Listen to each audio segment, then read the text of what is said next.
Kembali kami berdoa Tuhan, hati dan pikiran kami yang sudah kami siapkan untuk mendengar dan menggali kebenaran firman-Mu, agar firman-Mu menuntun setiap langkah kaki kami. Di dalam dan demi Tuhan kami Yesus Kristus, kami berdoa. Amin. Saya persilakan saudara-saudari itu duduk. Bapak Ibu, saudara-saudari yang terkasih dalam nama Tuhan Yesus Kristus, seperti tema yang sudah di-share di grup kita, hari ini kita akan berbicara tentang sebuah tema, yaitu cari Tuhan, terima keselamatanmu, dan firman Tuhan yang mendasari itu terdapat dalam Lukas pasal yang ke-19 ayat yang pertama sampai dengan ayat yang ke-10. Mungkin bisa nanti ditampilkan di layar, kita baca secara bergantian. Lukas pasal ke-19 ayat yang pertama sampai dengan ayat yang ke-10 dengan judul perikop Zakheus. Yesus masuk ke kota Yeriko dan berjalan terus melintasi kota itu.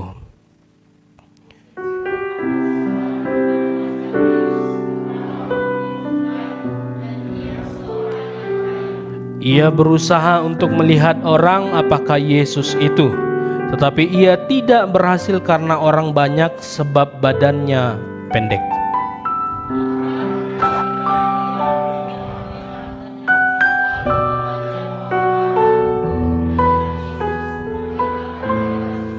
Ketika Yesus sampai ke tempat itu, ia melihat ke atas dan berkata, "Zakheus, turunlah, segeralah turun, sebab hari ini aku harus menumpang di rumahmu."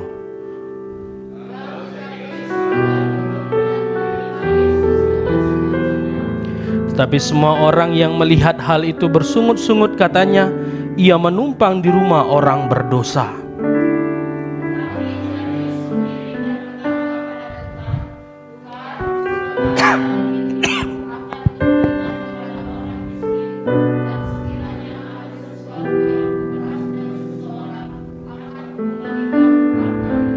Kata Yesus kepadanya, "Hari ini telah terjadi keselamatan kepada rumah ini, karena orang ini pun anak Abraham."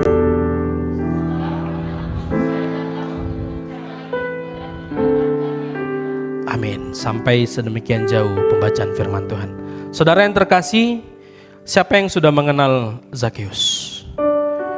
Siapa yang sudah pernah, ataupun kan ini sering dibicarakan di sekolah minggu ataupun ibadah anak-anak dulunya ketika kita masih kanak-kanak, apakah masih mengingat siapa si Zakheus ini? Ada yang tahu? Seorang pemungut.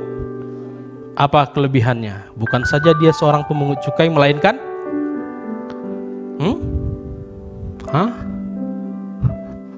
buka dulu maskernya. Dia bukan saja pemungut cukai, melainkan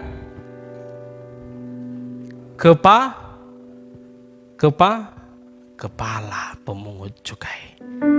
Artinya dia bukan hanya seorang pegawai, tapi dia seorang atasan yang memiliki sebuah wewenang untuk mengatur pajak yang harus ditagih kepada orang Israel.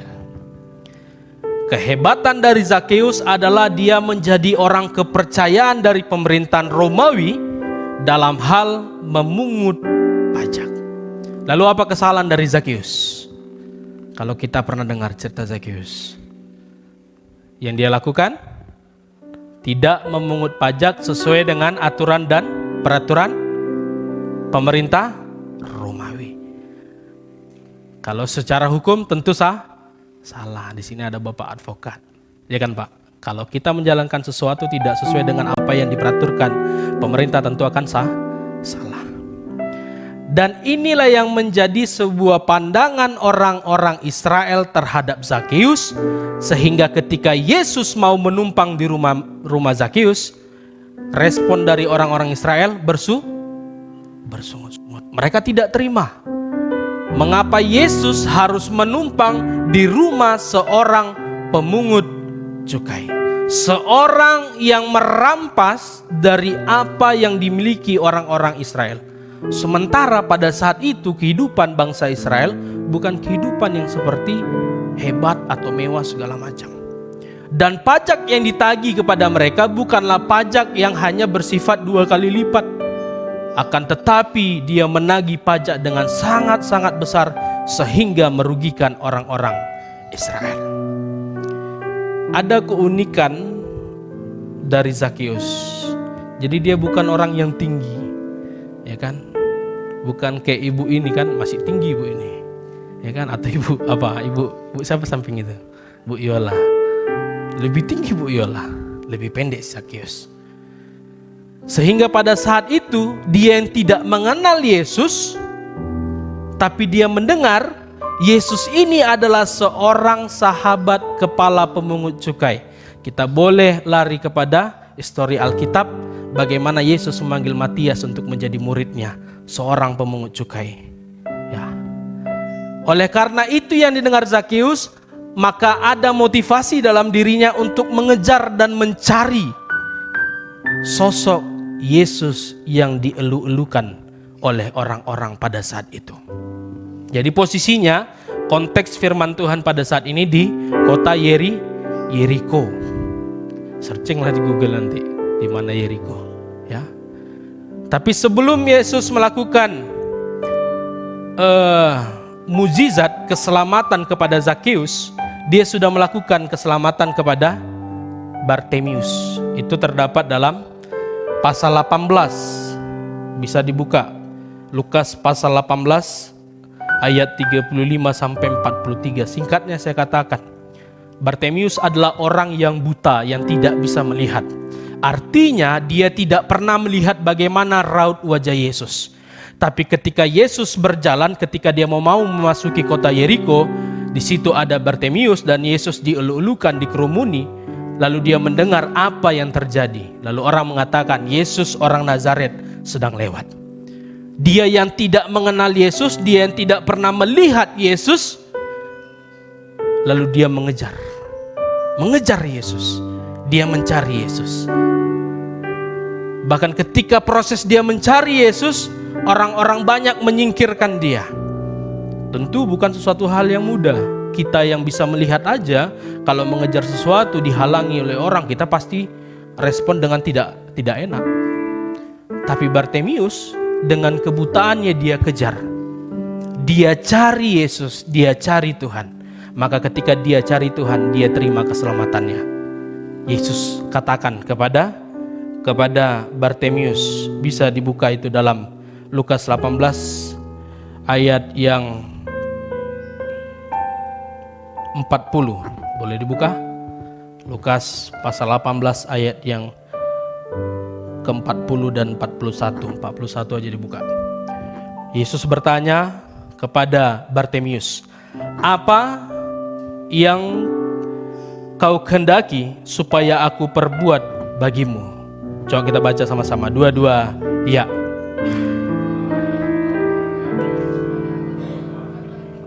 Cukup. Apa yang kau kehendaki supaya aku perbuat bagimu? Ketika Bartemius berlari mengejar Yesus, mencari Yesus, maka ada tawaran yang diberikan Yesus, dan ini tawarannya. Lalu apa jawab dari Bartemius? Lanjutkan. Jawab orang itu. Lalu ayat 42.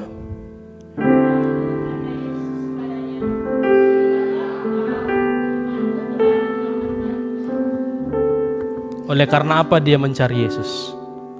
Oleh karena iman.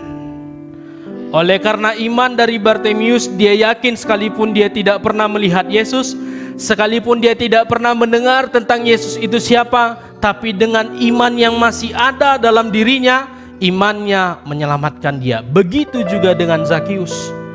Dia orang yang pendek, pada saat dia mengejar Yesus, orang-orang menghalang-halangi dia sehingga dia tidak dapat melihat Yesus. Tapi itu tidak menghentikan langkah dia. Dia malah berlari mendahului mereka semua, mencari tempat yang paling tinggi untuk boleh hanya melihat Yesus. Jadi motivasi Zakeus hanya untuk melihat, tidak lebih dan tidak kurang. Dia hanya mau melihat seperti apa Yesus yang dikatakan sahabat pemungut cukai ini. Dan tentu respon yang diberikan Yesus pada waktu itu respon yang tidak dia duga. Yesus dengan dirinya sendiri menawarkan diri untuk menumpang di rumah Zakeus. Saudara sekalian, kalau pemungut cukai, apalagi kepala pemungut cukai, dalam pandang atau kacamata orang-orang Israel adalah orang-orang yang berdosa, adalah orang-orang yang keji, adalah orang-orang yang tidak dianggap hidupnya tidak benar.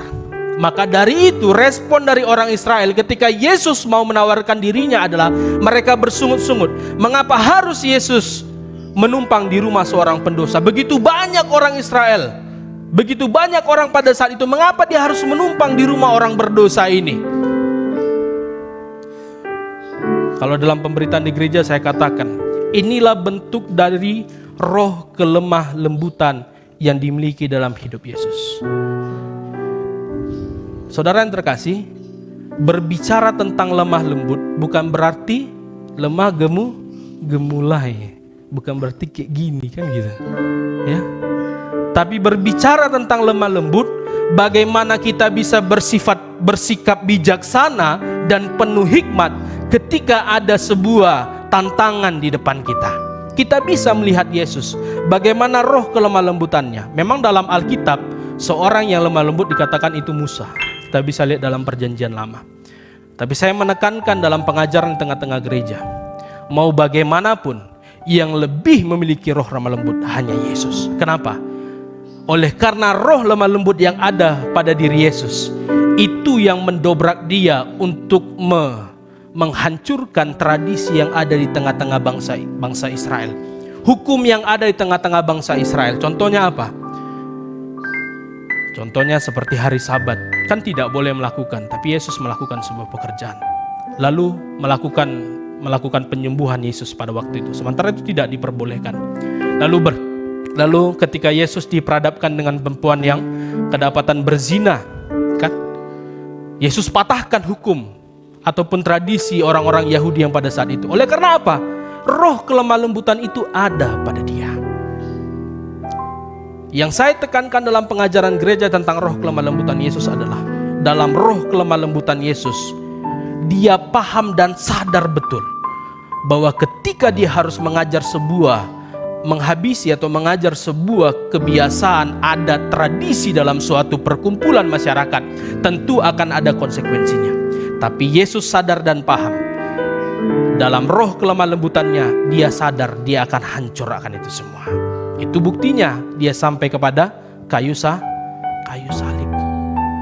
Maka demikian juga dengan Zakeus. Bukan sesuatu yang dia duga respon dari Yesus mau menumpang di rumah dia. Tapi ketika Yesus menawarkan dirinya, yang Yesus katakan pada ayat yang ke-9, hari ini telah terjadi keselamatan. Keselamatan oleh karena apa? Zakeus bertobat. Apa yang dia katakan dalam pertobatannya? Tuhan, pada ayat 8, Tuhan, setengah dari milikku akan kuberikan kepada orang miskin, dan sekiranya ada sesuatu yang kuperas dari seseorang, akan kukembalikan 4 kali lipat. Kalau dalam hukum yang ada pada saat itu, tidak harus sebenarnya 4 kali lipat, karena itu sudah nominal yang sangat berlebihan. Tapi dalam pertobatannya, dalam iman yang telah menyelamatkan dia tidak berunding tentang kerugian yang harus dia terima, melainkan dia harus tetap melakukan yang baik selalu dalam kehidupannya, sekalipun dia harus jatuh miskin, sekalipun dia harus sengsara. Maka ini yang mau menjadi perenungan kita. Saya mau bertanya dulu, siapa yang sudah pernah melihat Yesus? Sudah di film Vision of Christ kan gitu, atau Sons of God. Atau kita rubah pertanyaannya. Siapa yang pernah melihat? Siapa yang tahu Yesus? Siapa yang tahu Yesus? Ada? Pak advokat satu. Yang lain? Siapa yang tahu Yesus? Berarti selain Bapak yang di depan, kita semua adalah Zakius masa kini yang tidak mengetahui siapa Yesus. No problem, nggak masalah. Tapi yang mau ditekankan di sana adalah bahayanya kita Kristen sekarang mengenal begitu erat siapa Yesus, paham begitu tentang karakteristik dari Yesus, tapi apakah kita melakukan seperti yang dilakukan oleh Zakius? Saudara sekalian, orang yang tidak pernah melihat Yesus, orang yang tidak pernah membayangkan seperti apa Yesus, malahan orang yang tidak pernah mengalami pengalaman bersama dengan Yesus, tapi hanya karena secuil iman, ya, dengan secuil iman dia mau mencari Yesus, dan hadiah berkat yang dia terima adalah keselamatan. Maka ini menjadi perenungan bagi kita semua. Untunglah jawabannya tadi lebih banyak yang tidak mengenal Yesus, karena ada lanjutannya nanti kan kita. Zakeus tidak mengenal Yesus, tapi dia mau mencari Yesus. Karena apa? Karena dalam hidupnya ada sebuah kekosongan yang tidak pernah ada yang bisa mengisi. Seperti yang saya katakan, Zakius orang yang kaya, dia punya kekuasaan, dia punya harta yang segala-segalanya. Maka kita semua pun juga demikian. Kita punya jabatan. Mungkin kayak Pak Putra, kita punya jabatan. Kita punya harta seperti kita semua yang ada di sini. Kita punya kendaraan segala macam. Tapi ingatlah, dalam kemewahan yang ada pada saat kita, dalam berkat yang ada pada kita, masih sampai pada hari ini, tetap pasti ada kekosongan dalam hidupmu. Buktinya apa? Siapa dari kita di tempat ini yang dalam 1 minggu lah tidak merasakan kesedihan? Atau 1 bulan? Ada yang tidak merasakan kesedihan, ada yang tidak merasakan pergumulan, ada yang tidak merasakan kekecewaan, ada yang tidak merasakan bahwa seolah-olah jalan tertutup. Atau adakah kita di tempat ini yang merasakan dalam 1 bulan ini merasa kesepian? Kita berada dalam keramaian tapi kita seolah-olah merasa sendiri. Adakah yang tidak merasakan itu semua? Ada? Nah, tidak ada. Maka bagaimana solusi ketika kita merasakan kekecewaan, ketika kita merasa kesepian, ketika kita merasa kesendirian, ketika kita merasa seolah-olah jalan tidak ada di depan kita? Nah, itu kekosongan. Isilah kekosongan ini dengan kehadiran Tuhan. Amin. Isi kehadiran ini dengan posisi Yesus, jangan yang lain. Kita kan gini, sedikit aja mewek, tahu mewek kan? Sedih kan gitu, mewek hati kita datang kepada siapa? Iya, lebih sederhananya sama geng kita kan gitu. Entah geng apa namanya kan, Kak Yola kan. Ada geng-gengnya, di kantor pun ada nih geng-gengnya. Kami di sini karena berdua ya nggak ada geng kami. Datang ke situ kan, cerita, puas sejenak. Setelah itu merasakan lagi kesedihan. Lalu ganti lagi sahabat, puas sejenak ketika itu. Lalu setelah itu merasakan lagi kesepian. Maka posisi yang kosong itu bukan diisi oleh orang-orang yang ada di sekitarmu. Posisi itu hanya bisa diisi oleh Yesus kalau kita mau menerima sebuah kelegaan. Itu yang kurang disadari oleh orang-orang Kristen pada saat ini. Kita mengisi yang kosong dalam diri kita dengan membeli mobil Alphard, dengan membeli motor baru sport sekarang dari Kawasaki. Kita mengisi kekosongan yang ada dalam diri kita dengan belanja ke mall dengan merek yang branded, kan gitu. Kita mengisi kekosongan yang ada dalam diri kita dengan pergi ke karaoke, nyanyi dengan sekuat-kuatnya, lalu setelah pulang dari situ kembali lagi mewek. Nah, itu yang salah. Kalau pada saat itu Zakius tidak mencari Tuhan, pada saat itu Zakius tidak mengisi kekosongan itu dengan kehadiran Yesus, maka sampai kapanpun dalam kemewahan yang masih ada dalam hidupnya, dia tidak akan pernah merasakan kepuasan. Tapi dia paham betul kekosongan itu harus dia isi dengan kehadiran Yesus. Sehingga sedikit pun harta yang harus tersisa, oleh karena dia harus mengganti rugi, dia harus mengorbankan sebagai bentuk pertobatannya. Sekalipun sedikit yang dia terima, sedikit yang ada lagi dalam hidupnya, dia akan selalu merasakan kecukupan. Oleh karena apa? Kekosongan itu dia isi dengan kehadiran Yesus. Siapa di sini anak kosan? Ada anak kosan di sini? 2, 3. Siapa di sini yang ketika dululah ngekos cuman makan nasi sama garam, adalah tambah 1 kerupuk? Siapa yang pernah? Gak pernah, berarti belum anak kos. Berarti kosnya mewah ini, lain ini berarti. Ya, saya pernah rasakan itu semua. Bahkan ketika saya kerja di sini pun, terkadang pun saya dari pagi sampai siang tidak makan, malah mikirkan bagaimana supaya dapat makan. Itu kalau anak kos. Karena memang tidak ada yang mau dimakan, cuman beras kan gitu. Campurlah garam, carilah kerupuk, lalu kasihlah kecap, lalu bawalah itu dalam doa, lalu pusatkan dalam pikiran, oh ini ayam goreng, ya udah. Kan sebenarnya kunci dari makan asal pedas sama minum air hangat terus kenyang itu. Iya, cobalah. Kalau susah nanti hidup ibu ya, coba aja.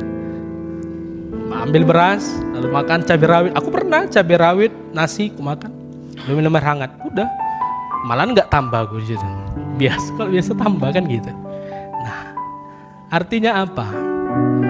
Dalam kekurangan yang kita alami dalam kehidupan kita, kalau kita isi kekurangan dan kekosongan itu dengan kehadiran Tuhan, maka tidak akan ada sumut-sumut dalam kehidupan kita. Pahamilah, Tuhan bekerja dengan cara yang kadang tidak pernah kita mengerti. Tuhan bekerja kadang dengan cara yang tidak pernah kita lihat. Oleh karena apa? Dia bisa saja menunjukkan caranya kepadamu. Dia bisa saja memperlihatkan cara itu kepadamu. Tapi bayangkan, ketika kau sudah melihat, kau sudah mengetahui cara Tuhan bekerja, tapi kau pun tidak percaya, begitu sedihnya hati Tuhan. Maka dari itu, setiap kita yang tidak pernah melihat cara Tuhan, setiap kita yang tidak mengerti dengan cara Tuhan, maka aminkan saja itu semua. Tetap jalani hidupmu dengan sebuah prinsip. Aku akan mencari Tuhan dalam hidupku. Aku akan mengisi setiap kekosongan dalam hidupku hanya dengan posisi Yesus Kristus. Tidak dengan posisi si A, tidak dengan posisi ibuku, tidak dengan posisi ayahku, tidak dengan posisi si C, si D, segala macam. Tapi kuisi kekosongan itu dengan kehadiran Tuhan. Maka apapun yang terjadi dalam kehidupanku, aku yakin dan percaya.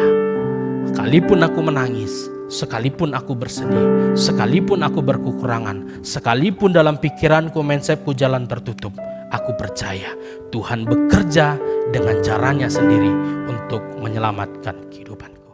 Amin.